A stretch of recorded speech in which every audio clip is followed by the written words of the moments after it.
Deze enorme vrachtwagen is van Rauwenijzen. Een band die al meer dan 15 jaar toert door Limburg, door Nederland, tot in Denemarken toe op het bekende Roskilde Festival.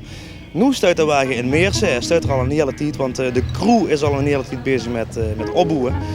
Straks het concert van Rauwenijzen en in onderweg laten we kennis maken met de crew, met de bandleden en met de vrijwilligers van de schutterij Sint-Remigius uit Meersen.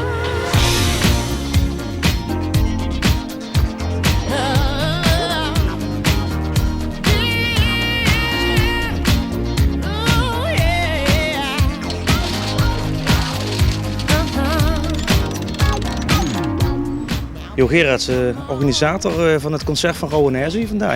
Er zijn een enorme tent achter ons, hè? Ja, dus zoals je het gaat zien, dat is een schitterende tent van Jacobs uit België. Die willen zich hier in het zuiden gewoon promoten met die tent. Dus ik heb met ze kunnen aanspreken, gaan we voor mij die tent neerzetten op een leuke bedrag. En het is een reclame voor ons en ook voor hun natuurlijk. En het is natuurlijk een schitterend ook voor Rauwenijzen natuurlijk. Hey, en Os is dan de charterie, hè? Wat bleef? Os is dan de charterie, hè? Ja, Os, alles is Os charterie. Want de charterie is me heilig en ik doe alles voor de charterie wat ik kan doen. Dus het is een geweldige groep. En als we nog wel kunnen verdienen, dan doen we dat aan. Hey, wat moet dat nu opleveren, zo'n oven? We gaan nu eigenlijk voor ook uniformen.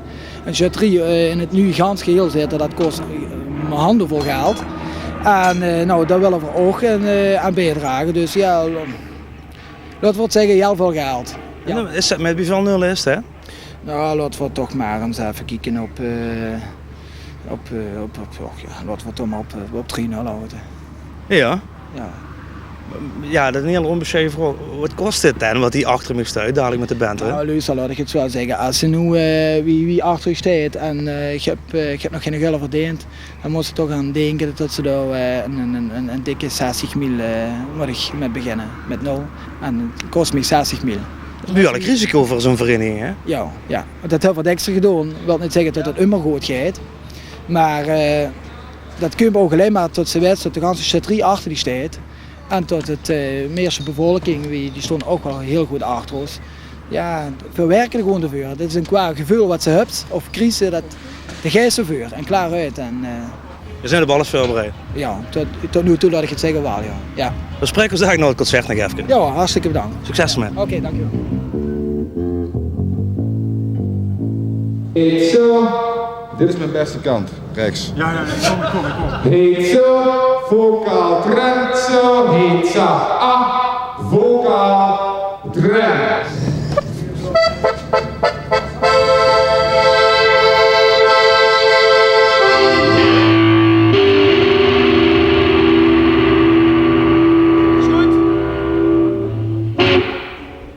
Is goed, Robert. Wat is moeilijk aan het geluid doen voor Rauwenijzen? Moeilijk. Is niet moeilijk.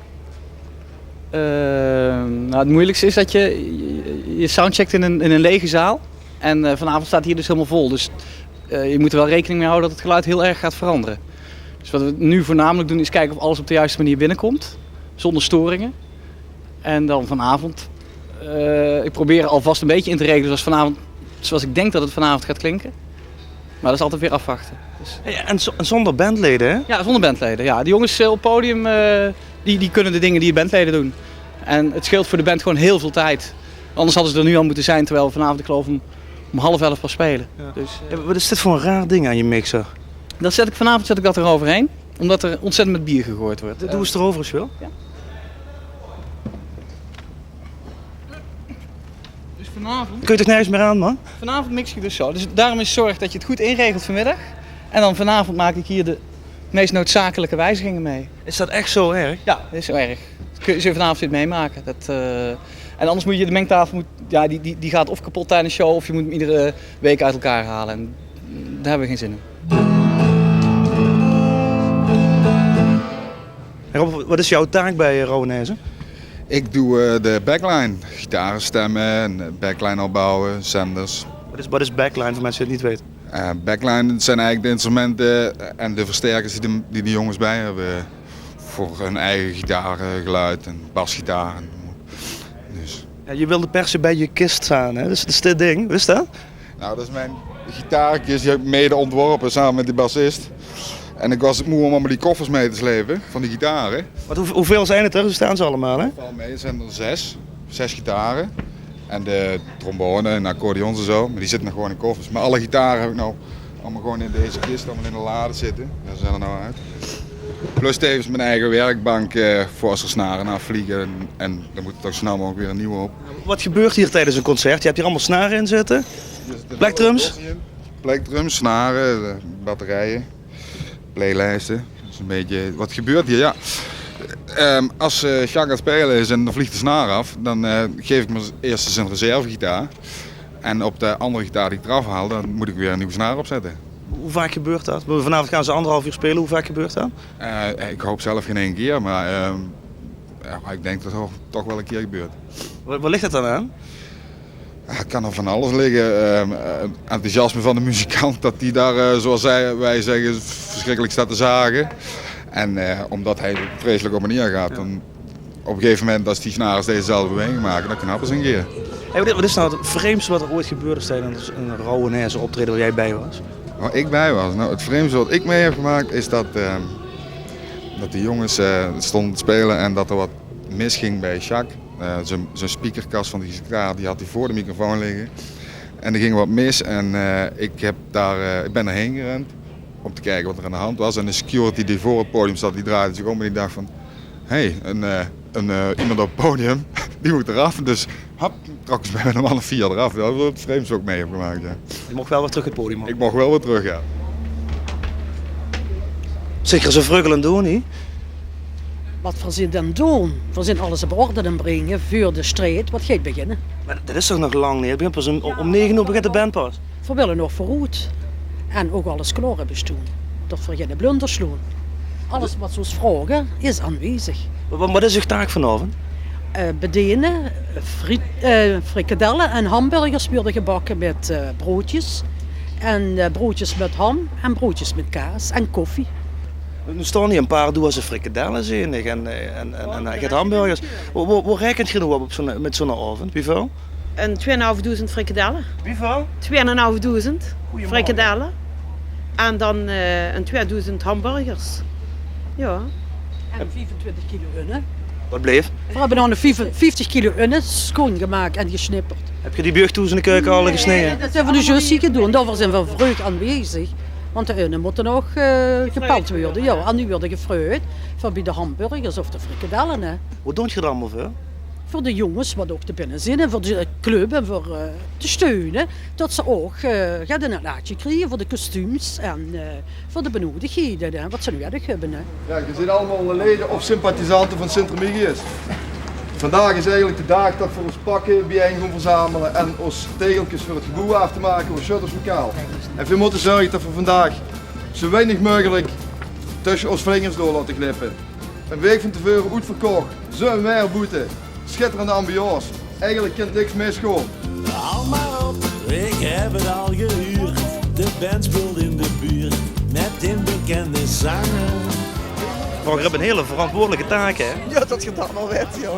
Wat is die precies? Nou, ik mag de lui die nog geen keertje hebben, die mag ik nog een keertje verkopen. En de lui die weggaan, die naar buiten moeten, naar de fiets of weet ik veel wat, bellen met papa en mam, die mogen een stempel op de hand. Mag ik trainen? Ja, moet ze bellen. En ik wil een stempel. Merry Christmas and a Happy New Year. Ja, leuk. Toch heel toepasselijk, niet? Die zal niet stiekem bezig hebben, denk ik. Hè? Ja, daarom, oh no. Volgens mij zeg jij een echte Rauwenaise fan. Nee. Nee? Nee, echt niet. Is dit ook een muziek? Nee, niks. Ben je niet van. Hoe ver sta je dan niet? Ja, voor de club te steunen.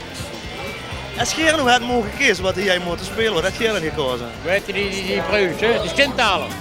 In de kroeg, hij zoekt zich aan de grond. Hij kijkt op niet gezond, al den drank maakt hem niet slimmer.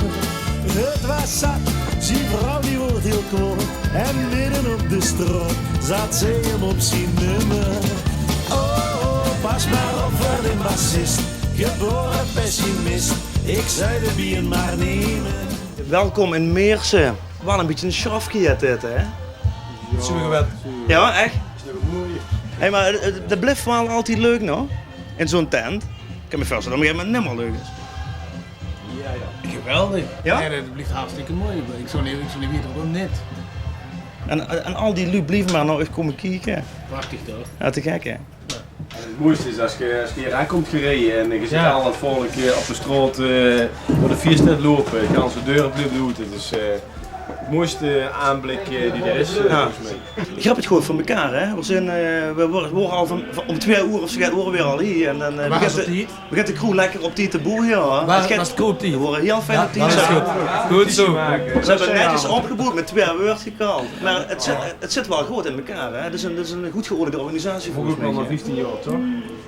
Ja, of nee hè? Wat Theo zei, na 15 jaar mocht het wel. En het moet op een gegeven moment ook, anders dan was dat gewoon in voor. Dus, de grootste angst is gewoon altijd weer, werkt het, functioneert het allemaal, is de techniek in orde? Als de techniek in orde is, ja dan leert het gaan ze nos en wij hebben nog zo'n stuk zoals ook gedaan, dus dan hebben we er vertrouwen in. Maar als de techniek het niet doet, we hebben laatst een keer in Den Haag gestaan en toen waren er wat foutjes, ja dan stond er machteloos. Je kunt niks meer op dat moment regelen.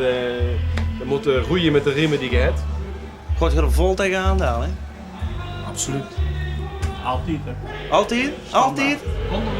Zeker weten? 110 keer per jaar hè. Dan kun je ons nooit op betrappen dat weer de kindjes eraf lopen. Ik ga hem dadelijk kijken. Als je de kindjes er vanaf loopt, dan zal ik er even zeggen, oké? Ja, dat doe ik. Hey, veel plezier, laat me spelen jongens.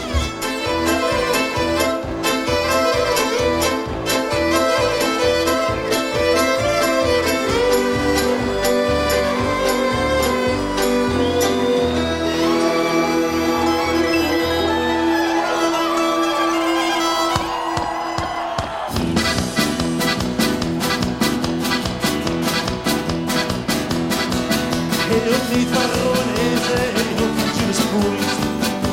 En dat mij gaan een avond spelen, haat je nog een vier. Heel niet waarom is het, maar van haar van haar stier. En hij zit tegen ons dat wij maar allemaal wat je ziet. Want hij is geen concerten, doe je en laat me hier.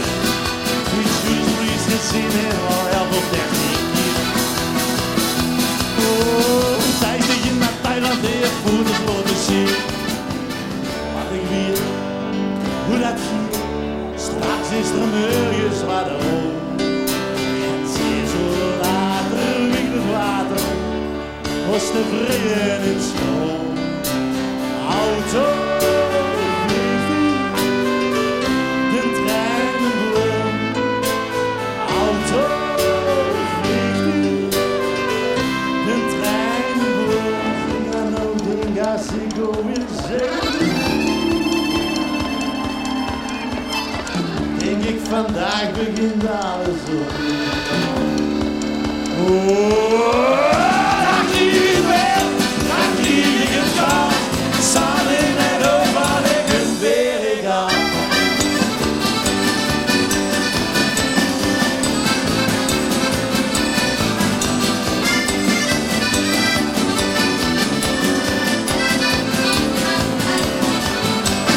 Als je naar mij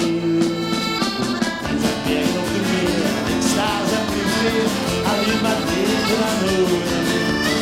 Ik hoor de ganse tijd, ik wil niet dat ik verder hier. Had u maar tegen aan noden. Scheen aan mij laat, scheen aan mij laat. Als je aan mij denkt, als je op mij wacht, als je op mij wacht.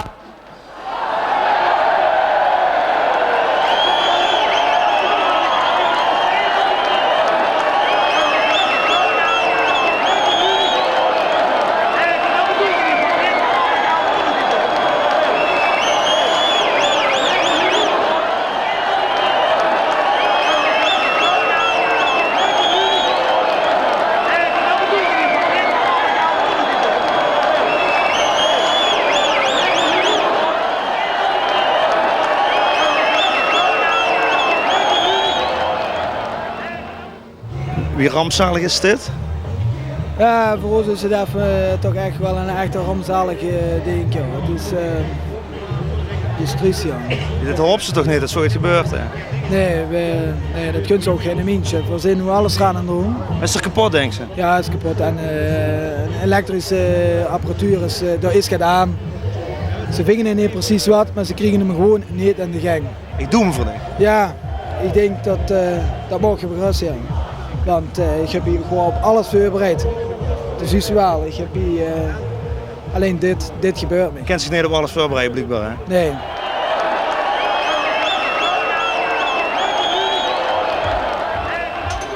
Je bent de zendertjes in het zamelen, hè? Alsjeblieft? Je bent de zendertjes in het zamelen, hè? Ja, dat moet wel, hè. Dus, het is afgelopen. Dus ze kregen de stroom niet meer aan de gang. Dus dan wordt het afbreken in het donker. Het is toch heel verschrikkelijk als lid van de technische crew dat het zo gebeurt, hè? Ik heb het nog nooit meegemaakt in 10 jaar tijd, nee. Dat het zo eindigt. Of zo'n einde aan is. En dat is jammer, ja, want je zit er de hele dag voor bezig om zo een optreden te doen van het bandje. En dan zie je halverwege en dan moet met overmacht moeten uitscheiden. Dat is jammer. Niks aan te doen. Nee. Het is een beetje stil, hè? Ja, dat is erg vervelend, want waar je echt het gevoel dat we de tent lekker warm aan het warm kregen. En dan hoopte nog dat je nog een nieuwe kans kreeg, dat je nog even opnieuw kunt beginnen. Dan weten dat je toch wel met je vuur moet beginnen. Maar ja, het is vervelend voor het publiek, vervelend voor de band, vervelend voor de crew. En ja, de is overmacht, de aggregaat is kapot, dus dat doet er niks aan. Klote koek. En nu? Ja, even onduidelijk allemaal. Is even onduidelijk allemaal. Meer weer aan optreden. Het begon net, gaat er weer eigenlijk, hè? Ja, we komen terug. En noem maar op, het Rowena is ook een keer terug hebben. Ja, wie begreep het wel, ja. Maar... Ja? Voor een diehard fan is het wel het ergste wat kan gebeuren met Rowena, hè? Het gaat. Ik bedoel, wat hebben ze gedaan? 35 minuten. Dus op zich gaat het wel. Het is heel erg jammer uiteraard, maar stroom is uitgevallen, heb ik begrepen. Ja, het zij zo. Ja, je hebt gekeken naar een hele avond op de hele dag Rowenezen. Helaas voortijdig geëindigd. De spullen gaan weer een omgekeerde volgorde de oplegger in. En voor 2 weken is er weer een onderwijgerslive. Kieken weer. De boom, ik zat zonder liggen rijden, toen die langzaam rijden. Ik denk ik had niet goed, maar ik mee aan een boom. Dat had je goed zwier, het weer met de breed.